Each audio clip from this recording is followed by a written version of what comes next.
Cinema শুরু হওয়ার আগে একটা বিশেষ সতর্কীকরণ। ভয় মনস্তত্ত্বের পক্ষে ক্ষতিকর, ইহা প্রগতির বিমুখ।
দাদা, এ দাদা,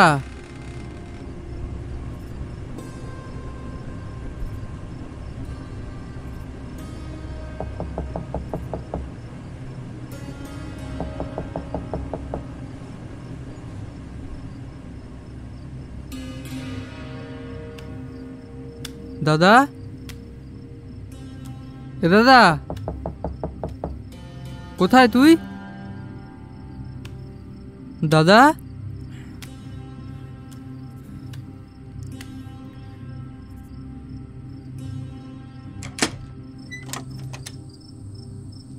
দাদা, এ দাদা,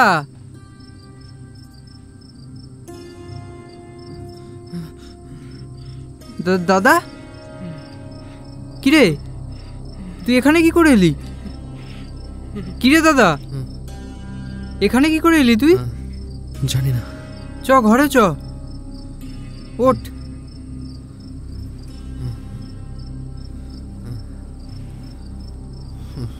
চ ঘরে চ, তুই ঘরে চ। তুই যা, আমি আসছি। আচ্ছা তুই আয়।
এ ভাই, হ্যাঁ জল দিয়েছ তো একটু? হ্যাঁ আসছি।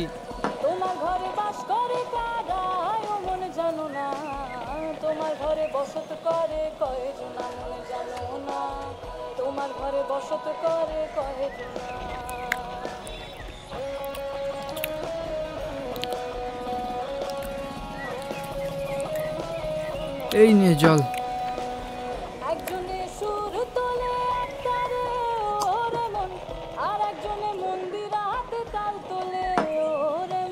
কাল রাতে তোর কি হয়েছিল রে দাদা? তুই হঠাৎ করে ছাদে চলে গেলি কি করে? কিছু না, তুই এখন যা।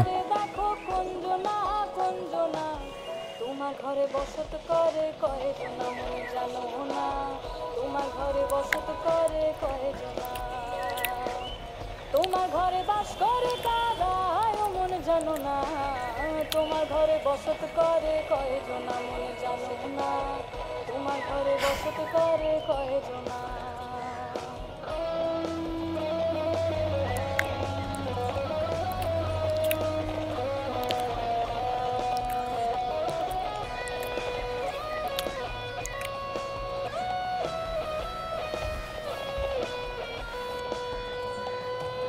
রস খায়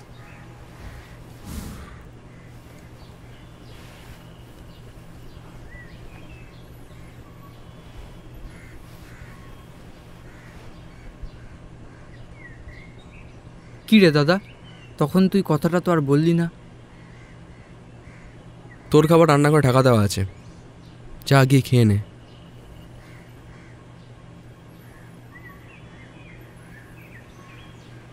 কি রে, বাবা মার কথা খুব মনে পড়ে তাই না?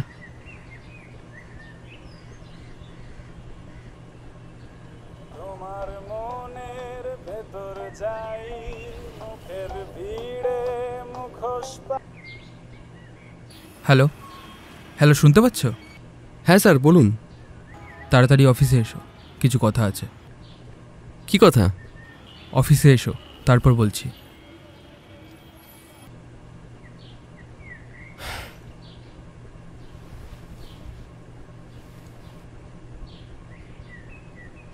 চিন্তা করিস না, আমি তাড়াতাড়ি চলে আসব।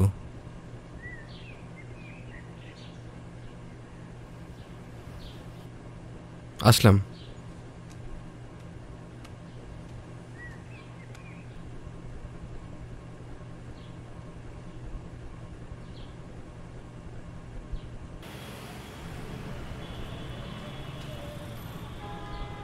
হ্যাঁ স্যার বলুন, হঠাৎ এখানে ডাকলেন?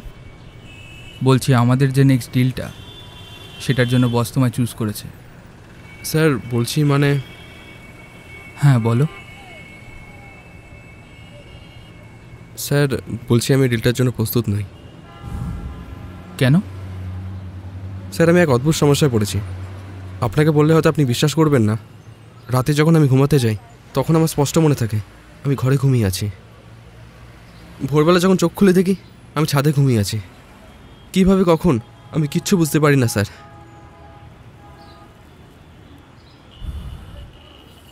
এতে এত অবাক হওয়ার কি আছে? শোনো, তুমি ডাক্তার দেখাও। তোমার একটা রোগ হয়েছে যার নাম সোমন্যাম্বুলিজম। এই রোগে কি হয় জানো? মানুষ হাঁটাচলা করে, কিন্তু সে কিছুই টের পায় না ঘুমের ঘোরে। কিন্তু স্যার। আবার কিন্তু কিসের? ছুটি লাগবে? আচ্ছা বেশ, তোমার কাজটা আমি সমীরকে দিয়ে করিয়ে নেব, আর তোমার ছুটির ব্যাপারটা বসকে বলে দেখছি। Thank you sir. আজ তাহলে আসি, ওখানে কিছু কাজ পেন্ডিং আছে আমার। আচ্ছা রথীন্দ্র। হ্যাঁ স্যার। ওদিকে কোনো খবর হয়নি তো? না স্যার, সব ঠিক আছে। বেশ, চলো তাহলে। হ্যাঁ স্যার।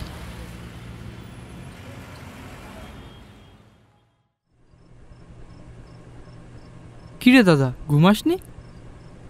হ্যাঁ রে, এই ঘুমাবো। এই সোশ্যাল মিডিয়ায় একটা পোস্ট লিখছিলাম। কিসের পোস্ট? আমার ধারণা যে জিনিসটা আমার সাথে ঘটেছে তা নিশ্চয় নতুন নয়। এমন ঘটনা অন্য কারোর সাথে মনে হয় ঘটেছে, তাই সোশ্যাল মিডিয়ায় পোস্ট করে দেখলাম। দেখি এমন কোনো ভুক্তভোগী মানুষ খুঁজে পাই কিনা। দেখ কি হয়। যাই, আমি শুতে যাই। আর হ্যাঁ, আজকে আমি ছাদের দরজা খুলেই শোবো। যদি আবার তুই চলে যাস তাহলে নিজেই ফিরে আসতে পারবি।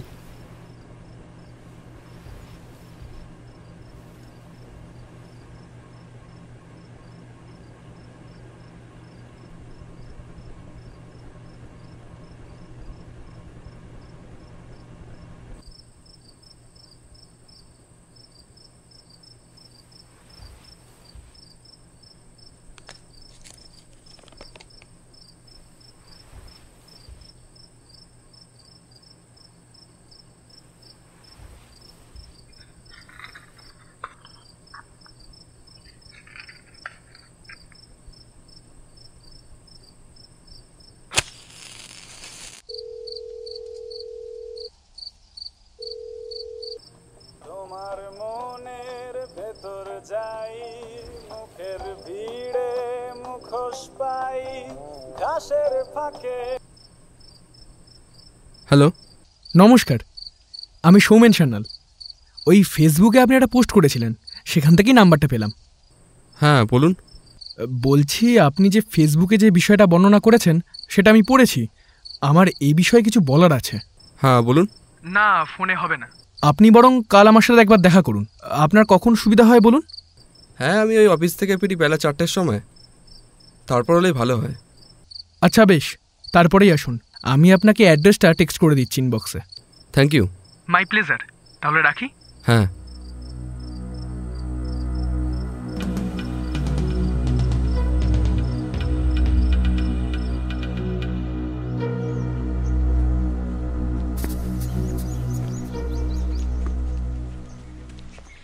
বলছি, আপনি কি সৌমেন সান্যাল? হ্যাঁ, আপনি রথীন্দ্র তো? হ্যাঁ। বসুন।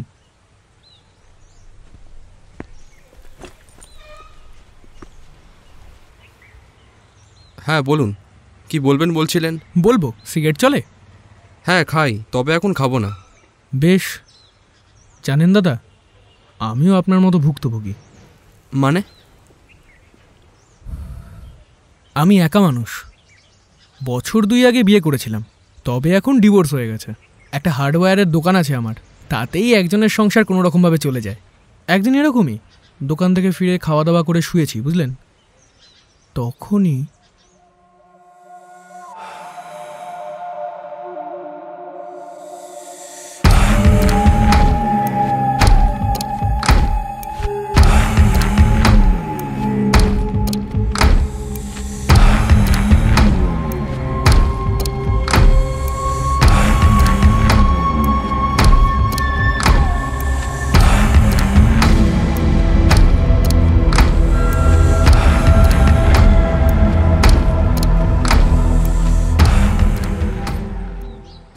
কি বলছেন? হ্যাঁ, আমি নিজেও ভুক্তভোগী অনেক দিন থেকে। তাই কালকে আপনার ফেসবুক পোস্ট দেখে সঙ্গে সঙ্গে আপনাকে ফোন করলাম। শুনুন, আমি একটা তান্ত্রিকের খোঁজ জানি। শুনেছি উনি সব সমস্যার প্রতিকার খুব সহজেই করতে পারেন। আমার কালই সেখানে যাবার কথা, কিন্তু একা যেতে একটু ইতস্তত করছিলাম আর কি। তাই আপনার সাথে যোগাযোগ করলাম আর কি। আচ্ছা, আমরা দুজনে একসাথে গেলে নিশ্চয়ই আপনার কোনো সমস্যা হবে না? না না, কোনো অসুবিধা নেই। তাহলে কালকে আমি চুরিটা করে নিচ্ছি। কখন যাবেন? ওটা ফোন করে রাতে বলি আপনাকে। আসলে ভাইটা আমার বাড়িতে একা আছে, এখন যেতে হবে। আসছি তাহলে।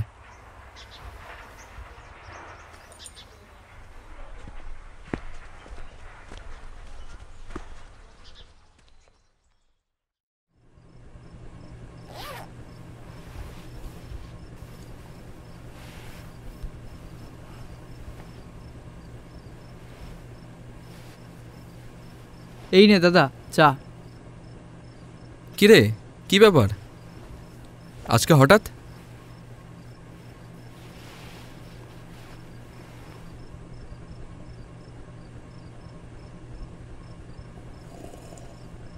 বাহ, বেশ ভালো হয়েছে। দাদা আজকে না স্কুলে আমার ঘড়িটা ভেঙে গেছে, আমাকে একটা ঘড়ি কিনে দিবি রে? আচ্ছা, কিনে দেবো।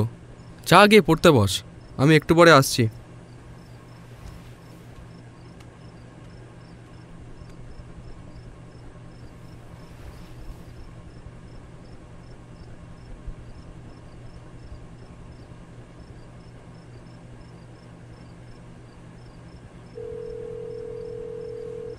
হ্যালো হ্যালো স্যার, আমি রথীন্দ্র বলছি। হ্যাঁ রথীন্দ্র, বলো। স্যার বলছি, কাল থেকে না কদিনের জন্য মেডিকেল লিভ নেব, যদি একটু ব্যবস্থা করে দিতে পারেন। হ্যাঁ, তুমি নিশ্চিন্তে লিভ নাও, তোমার দিকটা আমি দেখে নেব। Thank you sir. দেখো, আমার কথা মতো কেউ কাজ করলে তাকে খুশি রাখার দায়িত্বটাও তো আমারই, তাই না? তুমি এই নিয়ে চিন্তা করো না, রেস্ট নাও। Good night.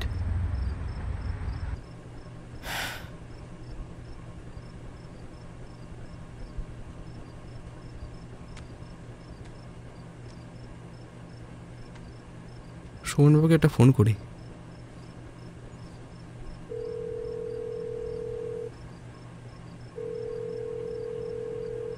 হ্যালো সৌমেন। হ্যাঁ বলুন। কাল বিকাল 5টায়, আপনার অসুবিধা নেই তো? না না, কোনো অসুবিধা নেই। আচ্ছা, আমি আপনাকে অ্যাড্রেসটা টেক্সট করে দিচ্ছি। ঠিক আছে।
কি হলো, আসুন।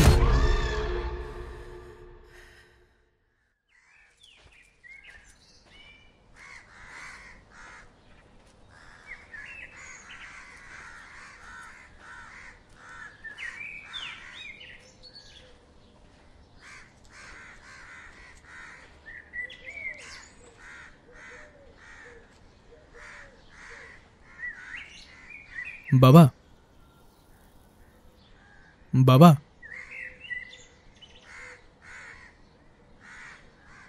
কিরে ভোগ এনেছিস? হ্যাঁ বাবা, হ্যাঁ, বসুন।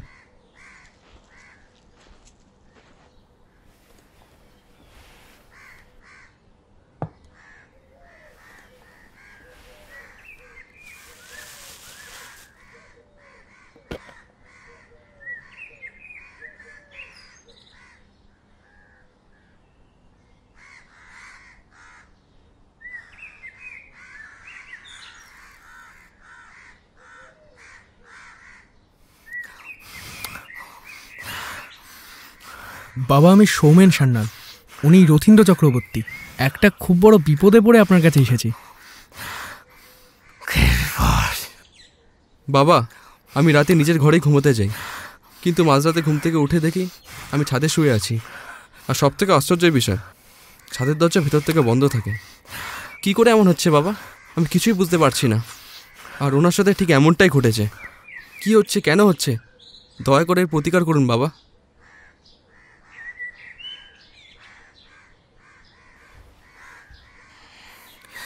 শোন, শয়তানের নজর পড়েছে তোদের উপর।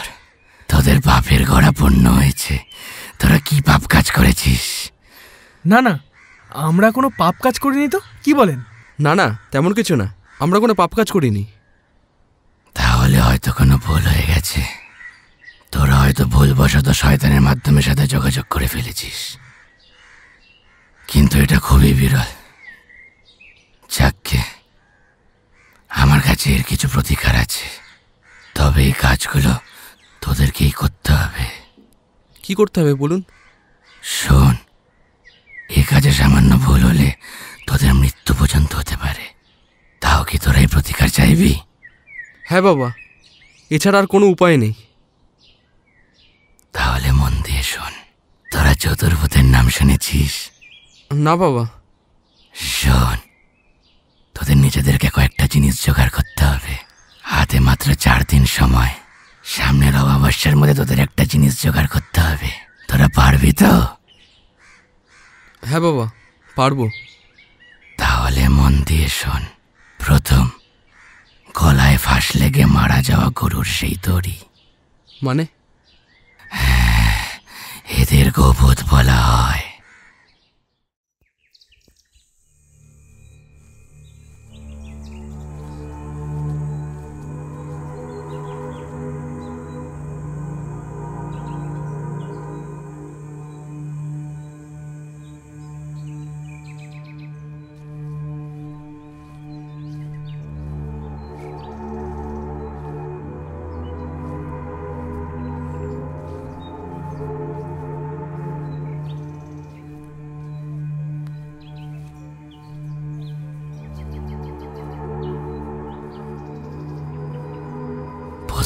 মাঠটা চিনিস তো? হ্যাঁ বাবা। ঠিক বেলা 12টায় ওখানে যাবি। কেন বাবা? গিয়ে দেখবি মাঠের মধ্যিখানে খুঁটিতে বাঁধা একটি দড়ি রয়েছে, ওটা নিয়ে আসবি। ব্যাস, তাতেই হয়ে যাবে? সাবধান, খুঁটি খুলতে গিয়ে প্রাণটা দিয়ে আসিস না।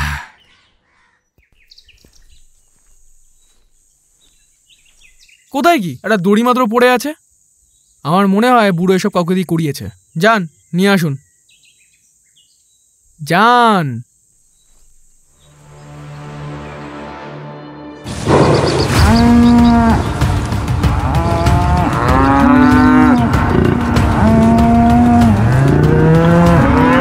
রথীন্দ্র, তাড়াতাড়ি দড়িখানা তুলুন।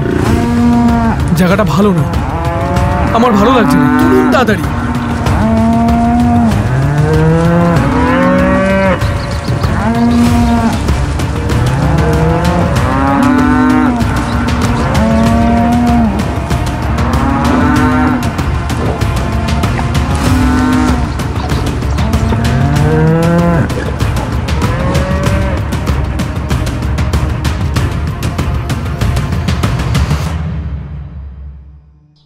এরপর কি করব বাবা? সেটাই তো ভাবছি। শোন, দ্বিতীয় চোরাচুন্নি। শাকচুন্নি শুনেছি, চোরাচুন্নি আবার কি?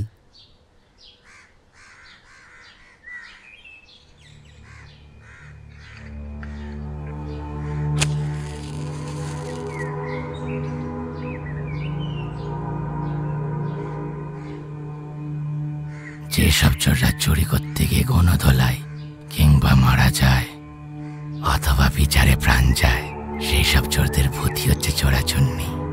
এবার শোন কি করতে হবে। তোরা নাংচিতার নাম শুনেছিস?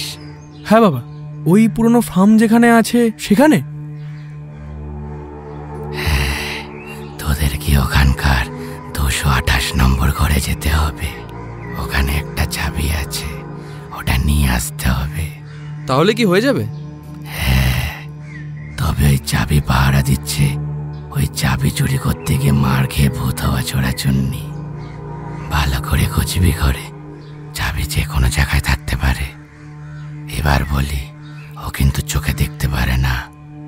ওকে মারার সময় ওর চোখগুলো তেত লেগেছিল, তবে ওর কান খুবই ভালো। আওয়াজ করেছ কি পোদ মারা খেয়েছ?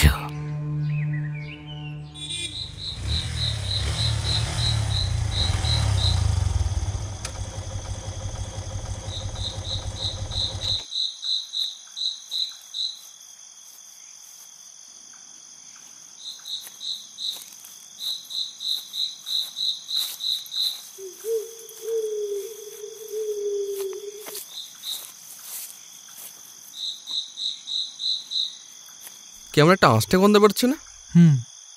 এই শুনুন ভাই, হ্যাঁ। আর একটাও কথা বলা যাবে না। এবার যা করতে হবে চোখের ইশারায়। যান, আপনি ওদিকটা যান, আমি এদিকটা যাচ্ছি।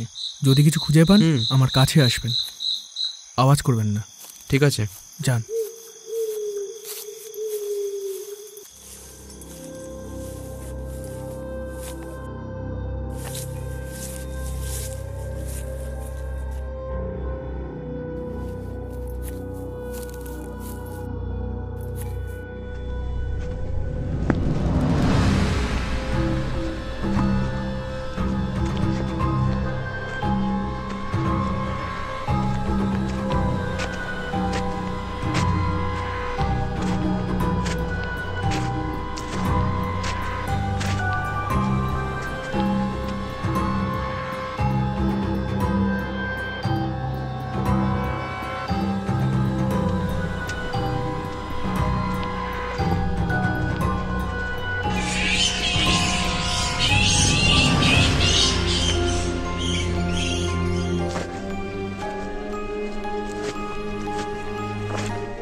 শুনুন শুনুন শুনুন, ভয় পেলে চমকে গেল চিৎকার করবেন না। চুপ চুপ, আসুন আসুন। শুনুন, আপনি ভেতরটা খুঁজুন, আমি এখানটা খুঁজছি। যান।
চোরাচন্নের কাছ থেকে যদি চাবিটা নিয়ে আসতে পারিস, তবে তোদের যেতে হবে এখান থেকে 12 কিলোমিটার দূরে ছেলেপোতার জঙ্গলে, তোদের তৃতীয় জিনিসের জন্য। কি জিনিস? কাদানিমার চোখের জল।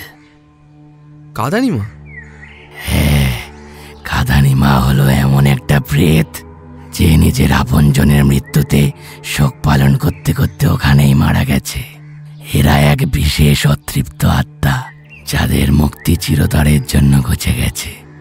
এরা ভ্রান্ত পথিককে নিজের কান্নার আওয়াজে সম্মোহিত করে, ডেকে এনে মেরে ফেলে। তবে হ্যাঁ, এদের চোখের জল দিনে মাত্র একবারই পড়ে, সূর্য ডোবার কয়েক মুহূর্ত আগে।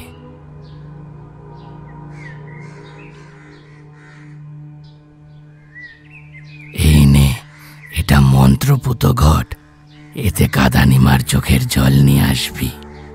তবে সাবধান, সূর্য যদি ডুবে যায়।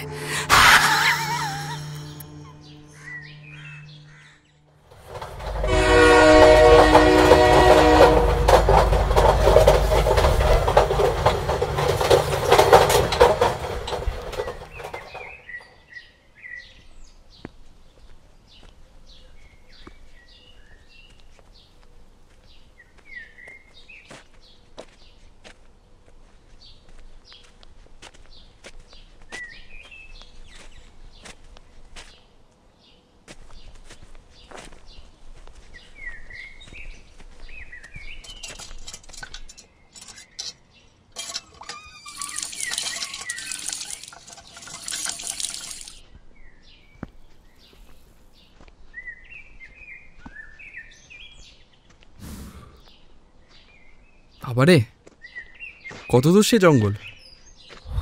এসে গেছি, সামনেই ছেলেপোতার জঙ্গল। কি অদ্ভুত জঙ্গলটার নাম। হ্যাঁ, লোকমুখে শুনেছি এই জঙ্গলে আগে কিছু তান্ত্রিকটা থাকতো। ওরা গ্রাম থেকে বাচ্চা ছেলেদের ধরে নিয়ে এসে এই জঙ্গলে পুঁতে দিত। কেন? কি জানি, হয়তো কোনো সাধনার পথ খুঁজে পেত, আবার শয়তানের থেকে ক্ষমতা পাওয়ার লোভেও ওই কাজ করতে পারে। পরে শুনেছি এই গ্রামবাসীরা ওই তান্ত্রিকদের গণপিটুনি দিয়ে মেরে ফেলেছে। তবে থেকেই জঙ্গলের নাম ছেলেপোতার জঙ্গল। জায়গাটা ভালো নয়। আমরা তো সেই জন্যই যাচ্ছি, ভালো হলে কি আর আসতাম? যা বলেছেন। যাই বলুন ভাই, তখনকার দিনের লোকেরা কতটা পাপ করতো জানি না, তবে পাপ একেবারে সহ্য করতো না। এত ক্ষমতাবান তান্ত্রিক, তবু দেখুন গণধোলাই দিয়ে মেরে ফেললো, কোনো ভয় নেই। ওই দেখুন জঙ্গলে ঢোকার রাস্তা, তাড়াতাড়ি পা চালিয়ে চলুন।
কান্নার আওয়াজ শুনতে পাচ্ছেন?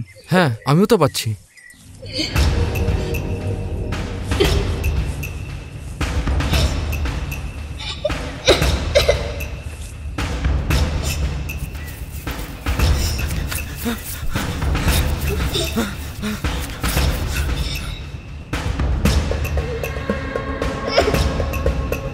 যান, গড়িটা বের করুন। আমি? হ্যাঁ, সূর্য ডুবছে, যান।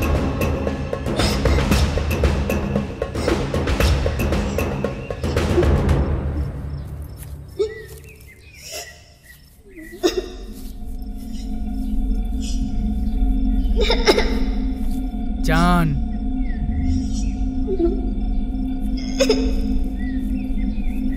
আচ্ছা শুনুন, কান্নার আওয়াজে কিন্তু মন দেবেন না, যান।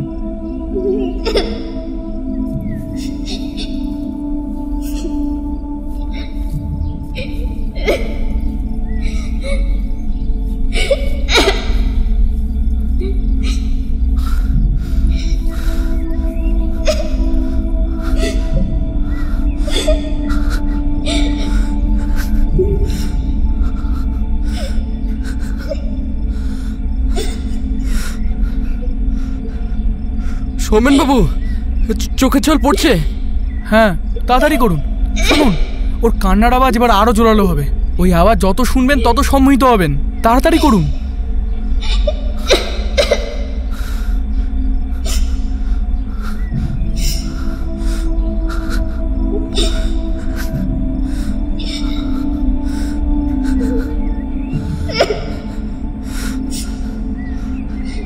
চলে আসুন, চলে আসুন।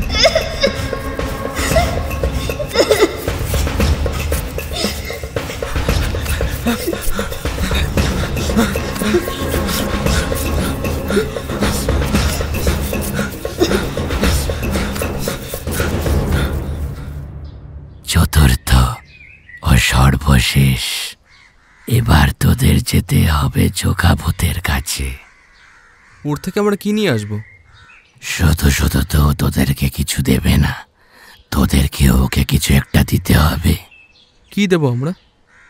গরুর দড়ি আর চাবিটা। আর কি নেব? ও তোদেরকে একটা বিশেষ সাদা গুঁড়ো আর সোনার চামচ দেবে। এইগুলো দিয়ে আমরা কি করব? যে বিশেষ ঘরটা দিয়েছিলাম যাতে কাদানিমার চোখের জল আছে, ওই ঘরটাতে ওই সাদা গুঁড়োটা মিশিয়ে সোনার চামচ দিয়ে খেতে হবে। শুধু খেলে হবে না, একটা বিশেষ মন্ত্র আছে। ঠিক আছে, তোরা আমার কাছে নিয়ে আয়, আমি দেখছি কি করা যায়। আচ্ছা বাবা, এই জোকাভূতটা কি? এরা বিপুল ধন সম্পত্তির মালিক। কোনো বড়লোক ব্যক্তি কিংবা জমিদার নিজের ধন সম্পত্তির মায়া ত্যাগ করার আগে যদি চুলকে যায়, তাহলে তার আত্মাই জোকাভূতে পরিণত হয়। হ্যাঁ, এরা সহজে মানুষের সামনে আসে না, এদের ডাকতে হয়। এর খোঁজ কোথায় পাবো? হালদার জমিদার বাড়িতে এখনো একটা জোকাভূত থাকে। ওকে ডাকার ছড়া আমি বলে দেব, তবে ও এসে তোদের দুটো ধাঁধা জিজ্ঞেস করবে। সঠিক উত্তর দিলে যে দুটো জিনিস দিবি ওকে, ও তা নিয়ে সেই মতো দুটো জিনিস তোদেরকে দেবে। আর যদি একটাও ভুল উত্তর দিস, তোরাও চুলকে যাবি।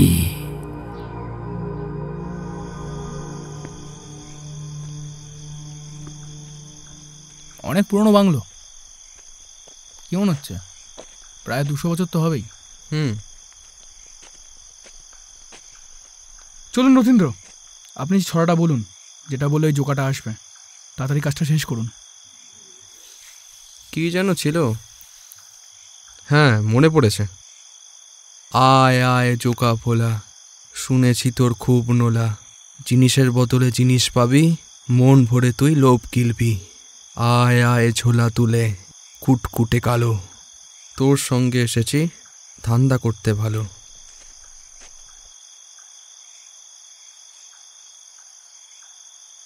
কই, কিছুই তো হলো না। সেটাই তো। আসুন।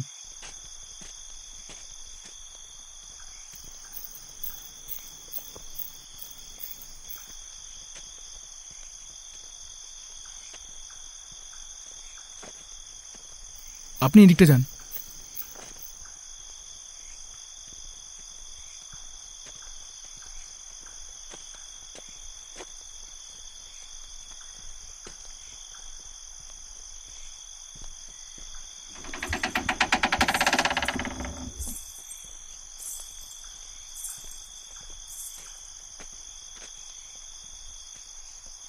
কিরে, ধাঁধার উত্তর দিতে পারবি? হ্যাঁ, পারবো।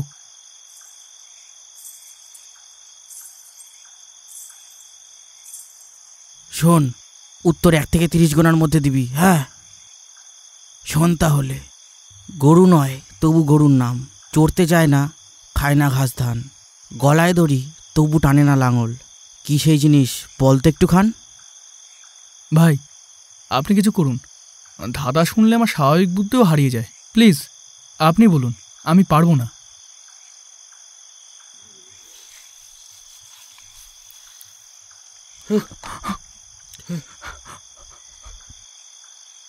আর 20 অব্দি গোনা বাকি। পা নড়ছে না। আর 10 অব্দি গোনা বাকি।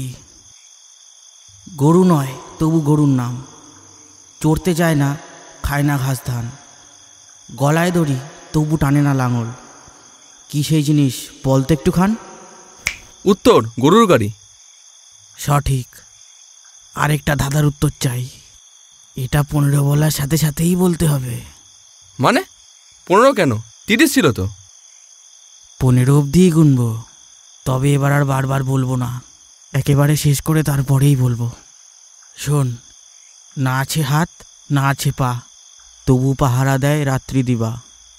চ্যাপ্টা ধাতু না পেলে মুখ না খোলে, বলতো কি সেই জিনিস, কি তাকে বলে?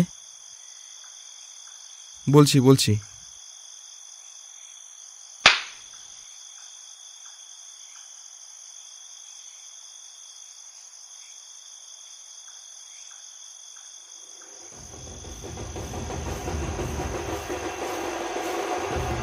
উত্তর তালা চাবি।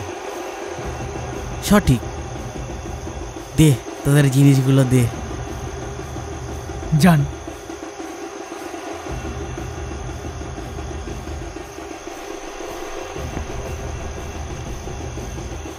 চাবি এই নিন, দড়ি। আসুন, চলে আসুন।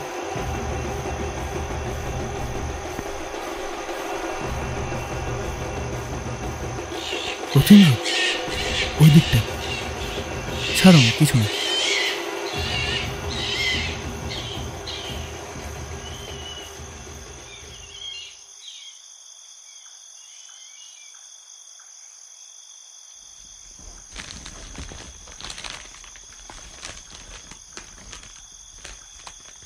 চলুন।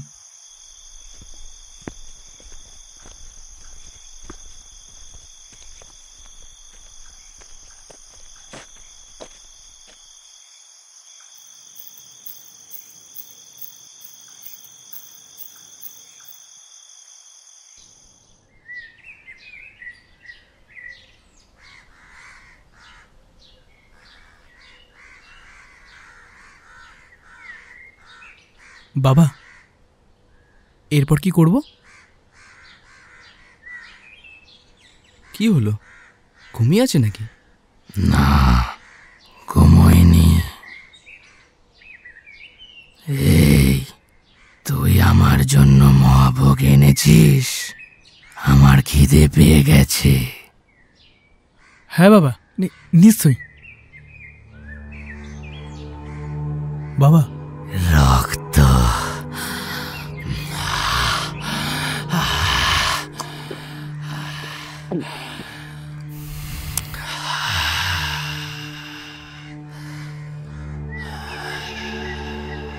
আচ্ছা, আপনি বাবার ভোগ ও মহাভোগের ব্যাপারটা জানলেন কি করে? আর উনি তাজা রক্ত খাচ্ছেন কিভাবে?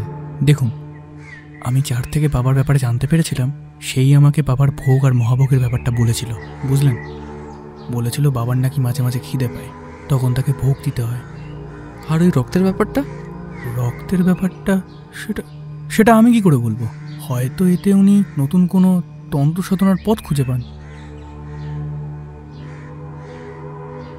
তাহলে সবকিছু নিয়ে এসেছিস দেখছি। বাবা, একটা উপায় দিন এবার। তা তো দেবই। আজ অমাবস্যা, আজ তোদের মুক্তির দিন। এনে, এটা মন্ত্রপুত পাতা, এতে মন্ত্র লেখা আছে।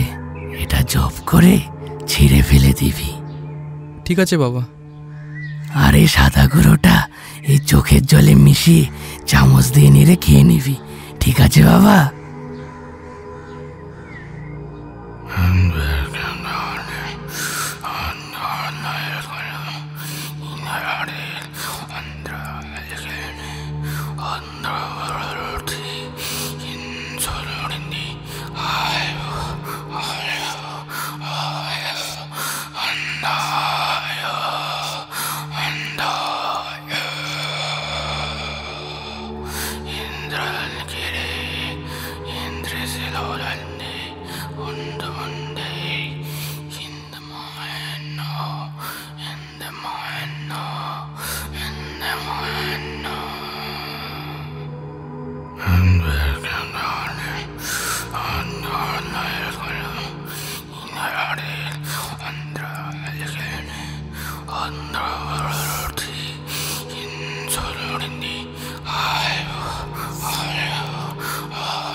ব্যাস, কাজ শেষ।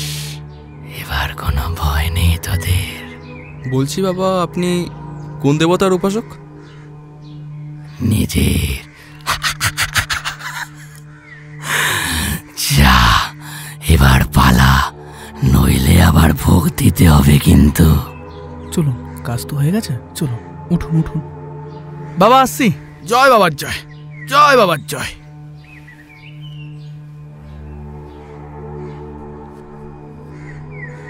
বলছি এখান থেকে বাড়ি যাবেন তো? না, আগে একটা দোকানে যাব। আসুন।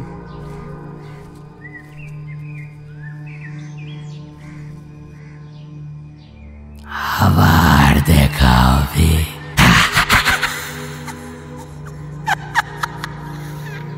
কি হলো, আসুন। হ্যাঁ,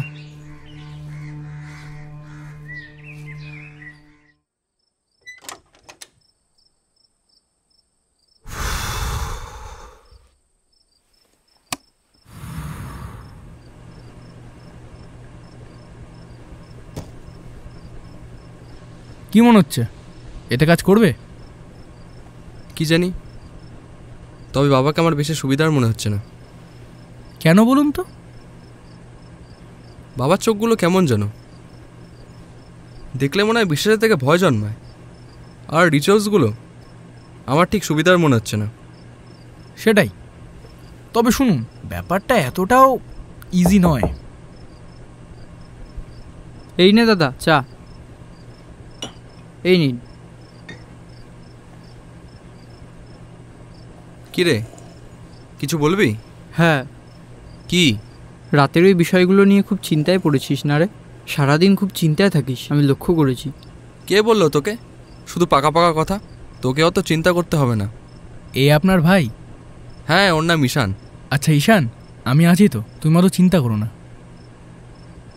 দাদা, রাতে মাংস রান্না করেছি।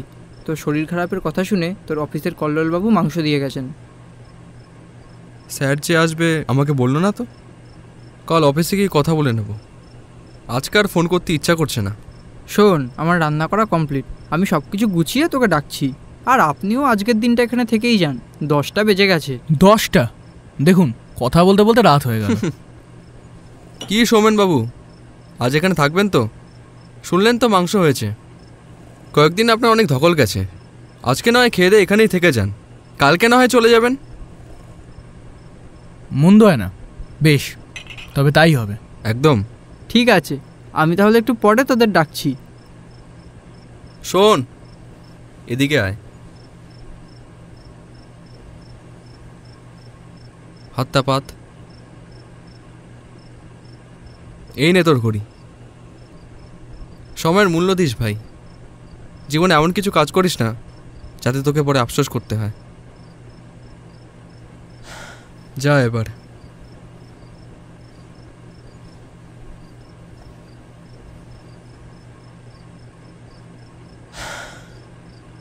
আপনার ভাইটা খুব মিষ্টি।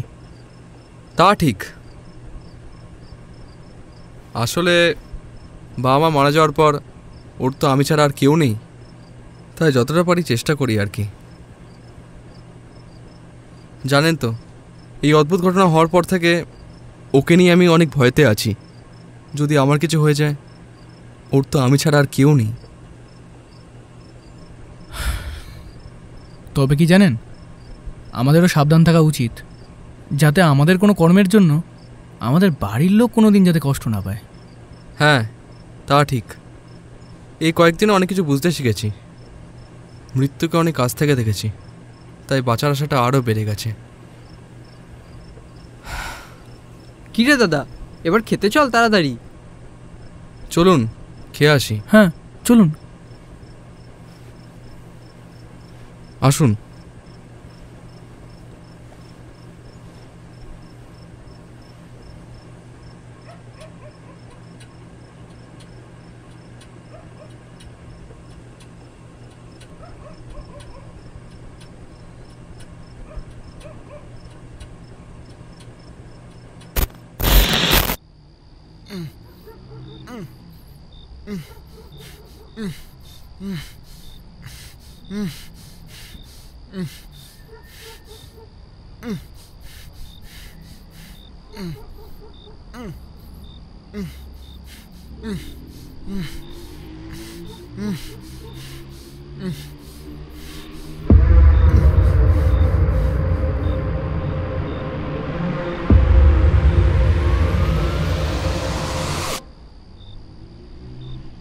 আসুন স্যার।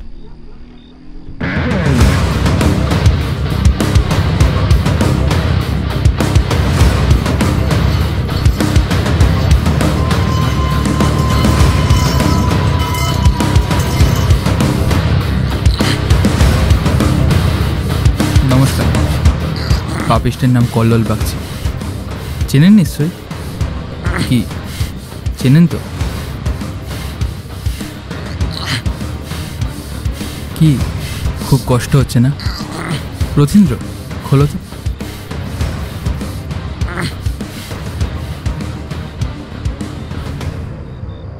বলুন আপনার কি বলার আছে। শালা সুরের বাচ্চা, যে থালা খাস সে থালায় ফুটো করিস বললে আবার বাবুর গাঁড় জ্বলে। তোর ওপরেই সুরে বাচ্চা প্রথমে আমার সন্দেহ ছিল। যেদিন থেকে অফিসের ফাইলগুলো উধাও হয়ে যাচ্ছিল সেদিন থেকে তোর ওপর সন্দেহ ছিল। তুই শালা ফাইলগুলো উধাও করছিলি। আর তারপরেই তুই আমাদের পিছু করলি, চুরি করতে দেখলি, শুধু দেখলি না ছবিও তুললি। আর তারপরেই শুরু হলো তোর ব্ল্যাকমেল। বেশ করেছি, বেশ করেছি। এখনো সময় আছে কল্লোল বাগচি, সুধরে যা।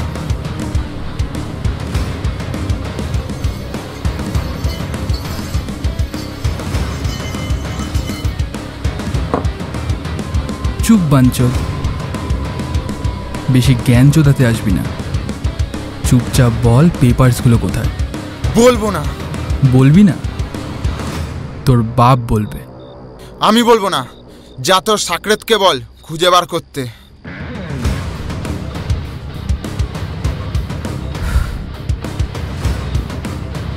রথীন্দ্র, বিমলবাবুর বাড়ি থেকে যে কাগজগুলো নিয়ে এসছো তোমার পেছন থেকে বার করো তো।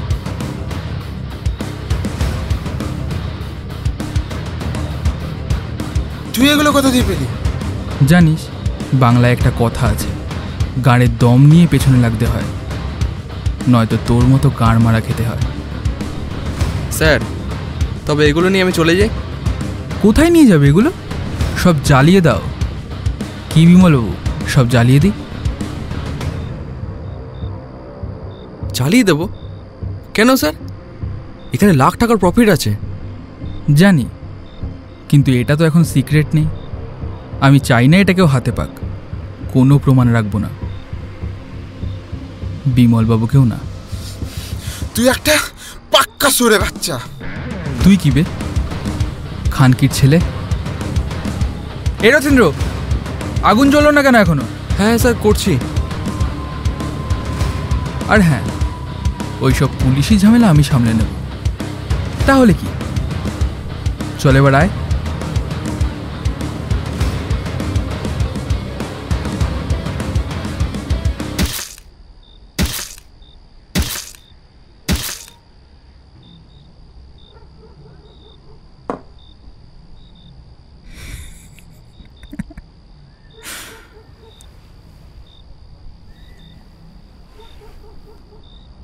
ওম শান্তি।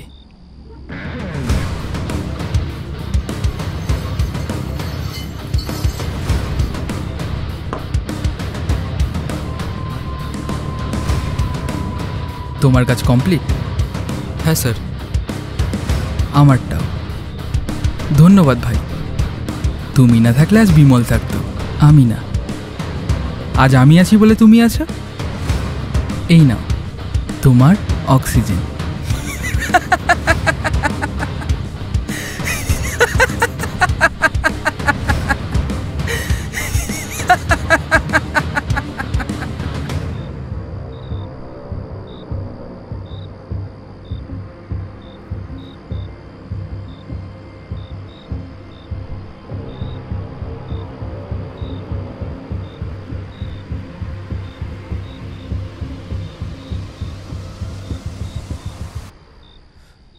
রথীন্দ্র, কি রথীন্দ্র, শুনতে পাচ্ছেন? রথীন্দ্র,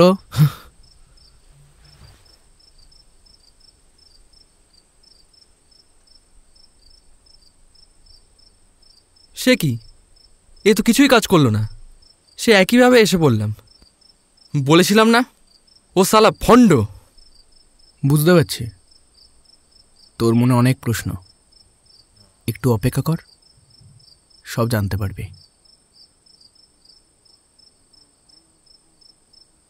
একদিন দোকান থেকে বাড়ি ফিরছিলাম, হঠাৎ রাস্তায় জোরে পেচ্ছাপ পেল। আমি গাড়িটা দাঁড় করিয়ে একটা গাছের পাশে গেলাম পেচ্ছাপ করতে। হঠাৎ একটা মেয়ের গলার আওয়াজ শুনতে পেলাম। চিৎকার চিৎকার। গেলাম একটু এগিয়ে দেখার জন্য কি হয়েছে। যা দেখলাম,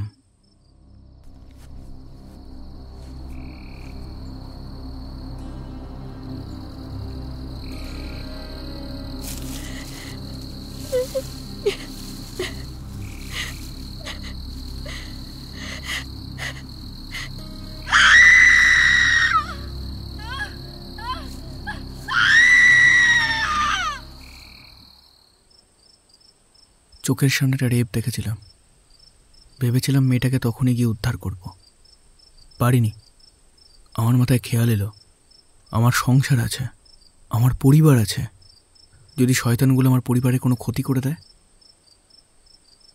চুপ করে গেলাম আর স্বাভাবিকভাবেই বাড়ি চলে আসলাম। এর কয়েকদিন পর থেকেই আমার আর আমার বউয়ের মধ্যে অশান্তি শুরু হলো, চরম অশান্তি, ছোট ছোট বিষয় নিয়ে। মাসখানেক তাই হলো। হঠাৎ একদিন বউ বাড়ি থেকে বেরিয়ে গেল, আর ফিরল না। পরে কোর্টে কেস হলো, আমার ডিভোর্স হলো। পরে একদিন জানতে পারলাম আমার বউ একটা নতুন বিয়ে করে নিয়েছে। আমি আবার একা হয়ে গেলাম। তারপর একদিন আবার দোকান থেকে বাড়ি ফিরছি, দেখলাম ওই রেপিস্টগুলো আরেকটা মেয়েকে গাড়ি করে তুলে নিয়ে যাচ্ছে। জানিস, আমি ওই গাড়ির নাম্বারটাও দেখেছিলাম। সেই জন্য কিছু করলাম না। ভাবলাম নিজের জীবনে এত অশান্তি, আবার এসবের মধ্যে জড়াবো। আর সেদিন রাত থেকেই আমার সাথে এই অদ্ভুত ঘটনা ঘটা শুরু হলো। তার মানে আপনিও? হ্যাঁ, তুইও যেমন একটা পাপ সরাসরি না করেও করে ফেলেছিস, আমার সাথেও তাই হলো, নিজের দোষে। হ্যাঁ, আমরা পাপ করেছি। জানিস, পরের দিন সকালে খবর পেয়েছিলাম ওই রেপিস্টগুলো গাড়ি অ্যাক্সিডেন্টে মারা গেছে, কিন্তু ওই মেয়েটা বেঁচে গেছে। ওই মেয়েটাকে রেপ করার আগেই ওরা গাড়ি অ্যাক্সিডেন্ট করেছিল। আমার সব গুলিয়ে যাচ্ছে। আপনি কি করে জানেন আমাদের খুনের ব্যাপারটা?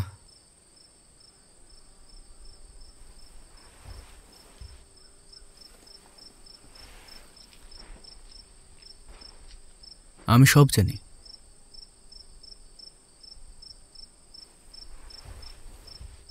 কারণ আমি এখন শয়তানের দাস, ঠিক তোর মতো। আমার মতো মানে? বলবো বলবো, আগে বলতো ওই বাবাটা কে জানিস? কে? উনিই হচ্ছেন সাক্ষাৎ শয়তান, ইবলিশ, দজ্জাল।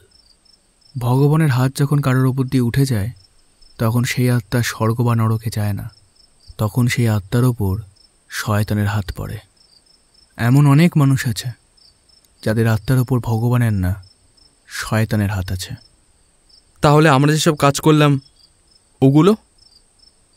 ওগুলো ছিল শয়তানের কাছে নিজের আত্মাকে উৎসর্গ করার প্রসেস। তুই সব অক্ষরে অক্ষরে পালন করেছিস। তাই ওই দড়ি, চাবি, চোখের জল, ধাঁধার উত্তর সব তোকে দিয়েই করিয়েছি। এমনকি লাস্টে ওই পাতায় লেখা মন্ত্রটা, ওটা তোর পাতাতেই লেখা ছিল, আমারটা খালি ছিল। কারণ এই একই প্রসেস আমি আগে করে ফেলেছি। আমাকে শুধু পাঠানো হয়েছিল যাতে তুই সব ঠিকঠাক করিস। মানে? আমি ঠিক তোর মতোই ছিলাম। একদিন আমার দোকানে একটা কাস্টমার আসলো। যেভাবে আমি ঠিক তোর কাছে এসে বলেছিলাম না আমার সাথে ঠিক সেম জিনিস হচ্ছে, ঠিক তেমন সে আমাকে সেই বাবার কাছে নিয়ে যায়। জানিস, যেভাবে আমি তোকে নিয়ে গেছিলাম, সে আমাকে দিয়ে একই জিনিস করায় যেগুলো আমি তোকে দিয়ে করিয়েছি। সে আমার সাথে এভাবেই ছিল যেভাবে এতদিন আমি তোর সাথে ছিলাম। এসব কেন করলেন আমার সাথে? কারণ আমরা পাপ করেছি, পাপ সহ্য করেছি, পাপ করতে সাহায্য করেছি। এমন লোকেদেরই তো শয়তান নিজের দলে চায়। যে যে রিচুয়ালগুলো করে তুই ঠিক হয়ে যাবি ভেবেছিলি, ওইগুলোই ছিল শয়তানের দলে প্রবেশ করার চাবিকাঠি। শয়তান ওইভাবেই রাজত্ব করে, এইভাবেই রাজত্বপাঠ বাড়ায় পাপীদের নিয়ে। রক্ত খায়, পচা মাংসের ভোগ খায়। ওইগুলো আমাদের, মানে যারা আগে থেকে ওনার দাস, তাদেরই নিয়ে যেতে হয়। এরপরে তুইও যখন কাউকে নিয়ে যাবি তখন তোর থেকেই ভোগ চাইবে শয়তান। আর ওই ঘুমের ব্যাপারটা? ওটা শয়তানের চিহ্নিতকরণ, পাপী আত্মা নির্বাচন। তাহলে আমার কি হবে? আমার ভাই, ওর কি হবে? তুই থাকবি যেমন আছিস, কিন্তু তোর আত্মা শয়তানের কাছে রয়ে যাবে। আর ভাইয়ের কথা যদি বলিস তাহলে একদিন ঠিক তোর ভাই তোর থেকে আলাদা হয়ে যাবে, যেভাবে আমার থেকে আমার বউ আলাদা হয়ে গেছিল। তুই থাকবি, অফিস যাবি, ঘুরবি, সোশ্যাল মিডিয়ায় থাকবি, সব থাকবে, কিন্তু তোর স্বাধীনতা ওটা ভ্যানিশ হয়ে যাবে। যখন যা শয়তান বলবে তাই করতে হবে, ঠিক আমার মতো। এর থেকে কোনো মুক্তি নেই? মরার পরও নেই, কারণ ভগবান আমাদের পাশে নেই রে। আর মরার পর আমাদের আত্মা এই ধরাধামেই থেকে যাবে। পাপ করা যে কি বড় জ্বালা সেটা অনন্তকাল ধরে আমরা টের পাবো। আমাদের পাশে আর কেউ কোনোদিন থাকতে পারবে না। আমরা এবার থেকে একা হয়ে যাই, সম্পূর্ণ একা। খিদে, ঘুম, শান্তি, সুখ, আশা, ভালোবাসা কিচ্ছু আর থাকবে না আমাদের। কিন্তু আমি খুনটা করিনি সোমেনবাবু, কল্লোল খানকির ছেলে করেছে। ওর কিচ্ছু হবে না? কে বলেছে হবে না? তুই যদি সাহায্য করে এত বড় শাস্তি পাস তাহলে ওর কেন হবে না? মনে নেই তোকে রেপিস্টগুলোর কথা বললাম? ওদের গাড়ি জানিস বাবাই অ্যাক্সিডেন্ট করিয়েছিল। এখন ওরা প্রেত হয়ে বাবার কাছেই বন্দি আছে, অনন্তকাল তাই থাকবে। ওরাও বাবার দাস। আমার ভাইটা ভালো থাকবে তো সোমেনবাবু? ওর পাশে ঈশ্বর আছে, ঈশ্বর ওরটা বুঝে নেবে। আমরা না, আমরা এখন শয়তান, বুঝলে বন্ধু? আমরাও এখন শয়তান। ভালো থাকিস ভাই, নিজের সিদ্ধাটা বিক্রি করিস না, আমার মতো ভুল করিস না যেন। পাপ যে করে, পাপ যে সহে, তব ঘৃণা যেন তারে তৃণ সমদহে। চলে আয় রথীন্দ্র, জীবনে এখন আর কোনো জ্বালা থাকবে না রে, কারণ জীবনটাই এখন জ্বালা। হাতটা দে, নিজের মন আর মস্তিষ্ককে ত্যাগ কর। চল বাবার কাছে, দীক্ষা নিয়ে আসবি।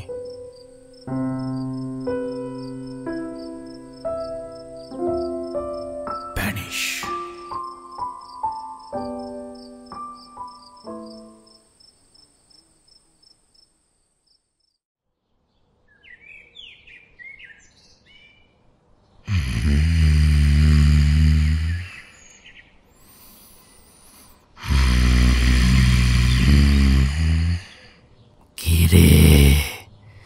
ভোগ এনেছিস? হ্যাঁ বাবা।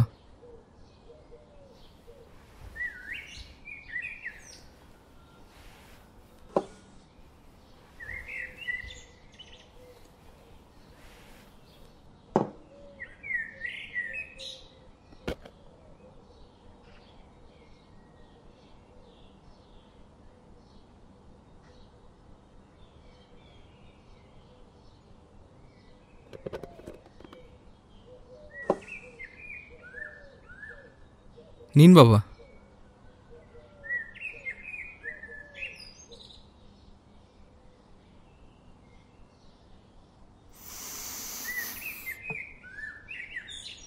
এইটা আবার কাকে এনেছিস রে?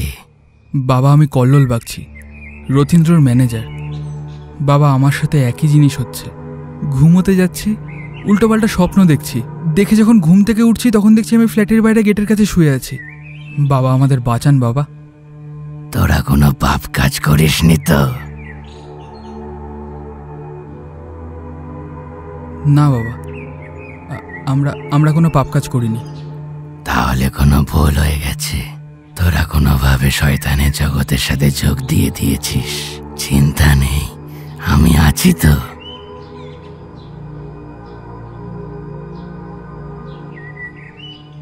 তাই তো বাবা আপনার কাছে এসেছি। তাহলে তোরা শুধু আমায় ভোগ দিয়ে যা, আমি তোদের সব সমস্যা ভ্যানিশ করে দেব।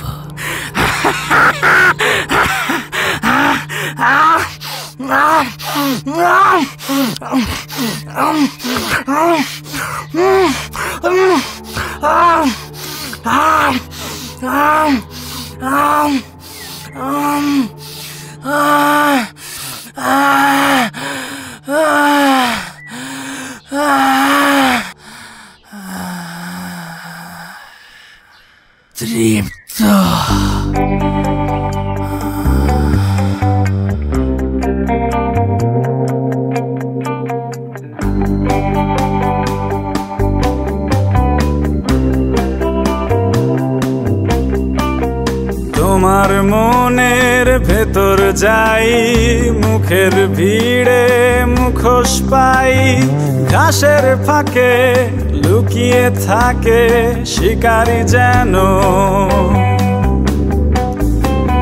তোমার চোখের ভেতর যাই, হাত দেখিয়ে ট্রেন থামাই, লুকোনো আঘাত রক্তপাত থামে না কেন? তুমি দেখছো তাকে, ভাবছো যাকে, সে আসল মানুষ নয়। সে বেঁচে আছে শহরের এক কোণে, সে মৃত মানুষের চিৎকার শোনে। সে বেঁচে আছে শহরের এক কোণে, সে মৃত মানুষের চিৎকার শোনে প্রতিদিন।